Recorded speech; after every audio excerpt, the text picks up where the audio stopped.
Saira. So the second chapter I'm starting because I have to finish by night today's chapters.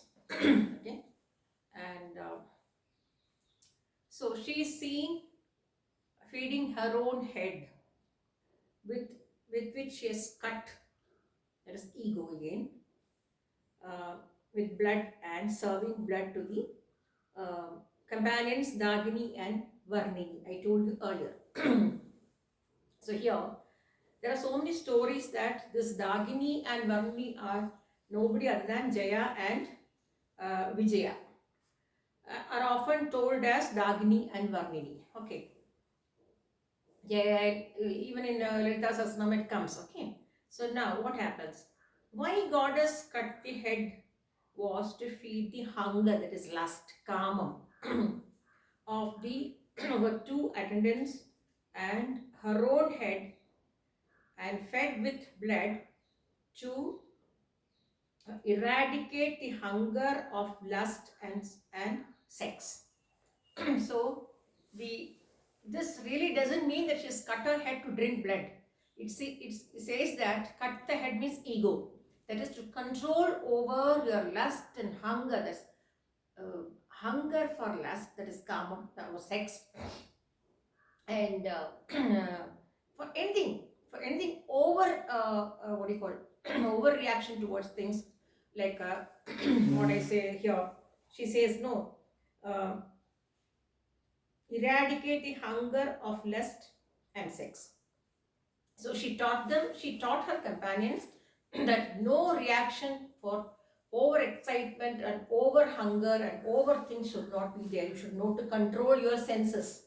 You should be able to control your nadis. You should be able to control all your systems. That's what she's teaching through this way.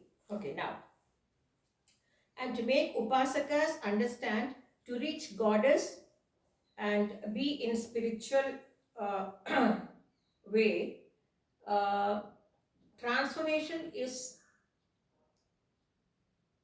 and transformation to enter the liberation, one has to choose Ida, Pingala and Sushumna Nadi. That is, again once more I'll tell you, and to make upasakas understand, to reach goddess and be in spiritual way for transformation is to, and to enter the liberation, one has to cleanse the Ida, Pingala and Sushumna Nadi. So you understand now, hope you understood.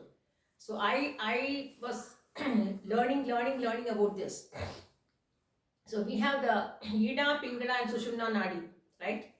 So this, what she says in this is, she did this, that is she did this cut off head and giving the feeding this Ida, Pingala Nadi and Sushumna Nadi. So she is trying to teach the companions or the attendants that it is always necessary to cleanse your system. Cleanse your system. Only if you cleanse your system of Ida, Pingala and Sushumna Nadi, you can reach the Almighty. That too again for transformation. Again I'm telling you, none of the gods or goddesses have told you, you do this, I will give you this. Nobody has told. Wise people find out the way to meditation, and they understand that we have to transform ourselves towards a higher plane than to be always in the family way. Yes, family is necessary. When you have children, you do your duties. Along with doing your duties, along with living in a family, you can do so many pujas which will not affect them. But everything needs uh, serenity, devotion, dedication, punctuality and cleanliness. So that cleanliness, she is cleaning the Ida, Pingala and Sushumna Nadi. By cleaning this, she is giving a transformation to the devotees of the sadhaka to reach the higher goals, to come out of ego and come out of the lust, come out of the hunger for lust, that is kama. To come out of the lust, come out of the lust, that is the hunger for kama, that should be stopped. So that is how that is the reason she's cut off the head and showing us that the ego is cut to enable your nadis to become pure, so that when the nadis become pure, you become more purer and you can reach the goddess very fast. Again, for not Karya Siddhi, for Nishkamya Bhakti to reach the eternal goal called moksha. That she will decide whether we should not give, we are eligible for moksha or not, she will decide. Okay, now that is there. So second chapter I will tell you.